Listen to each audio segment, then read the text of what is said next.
বিশ্বের অন্যতম দূষিত শহর রাজধানী ঢাকা। শীত এলেই সেই দূষণ আরও ঘন হয়ে ধুলো, ধোঁয়া আর বিষাক্ত কণার চাদরে ঢেকে ফেলে পুরো শহরকে। প্রতিদিন সকালে সূর্যের আলো দেখা যায় ঠিকই, কিন্তু চোখের সামনে ঝাপসা হয়ে থাকা ধুলো স্তরেই বলে দেয় ঢাকার বাতাস কতটা অসুস্থ।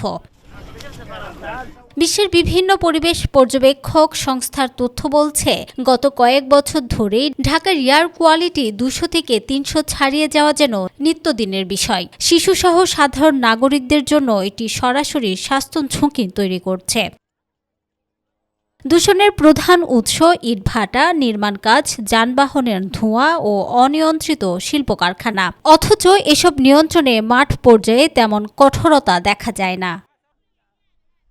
এই দূষণের কারণে মানুষ আক্রান্ত হচ্ছেন হাঁপানি, শ্বাসকষ্ট, অ্যালার্জি, চোখ জ্বালা আর দীর্ঘমেয়াদের ফুসফুসের স্থায়ী ক্ষতির দিকে। চিকিৎসকরা বলছেন, শিশু ও বৃদ্ধরা সবচেয়ে বেশি আক্রান্ত হচ্ছে।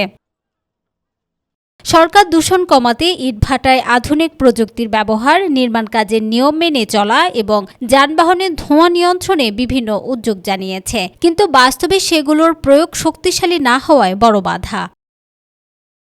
পরিবেশবিদদের মতে, ঢাকাকে বাঁচাতে জরুরি ভিত্তিতে সমন্বিত পদক্ষেপ নেওয়া ছাড়া বিকল্প নেই। শহরে সবুজায়ন বৃদ্ধি, গণপরিবহন উন্নয়ন, নির্মাণ কাজে কঠোর নজরদারি ও শিল্প কারখানার ধোঁয়া নিয়ন্ত্রণ এখন সময়ের দাবি।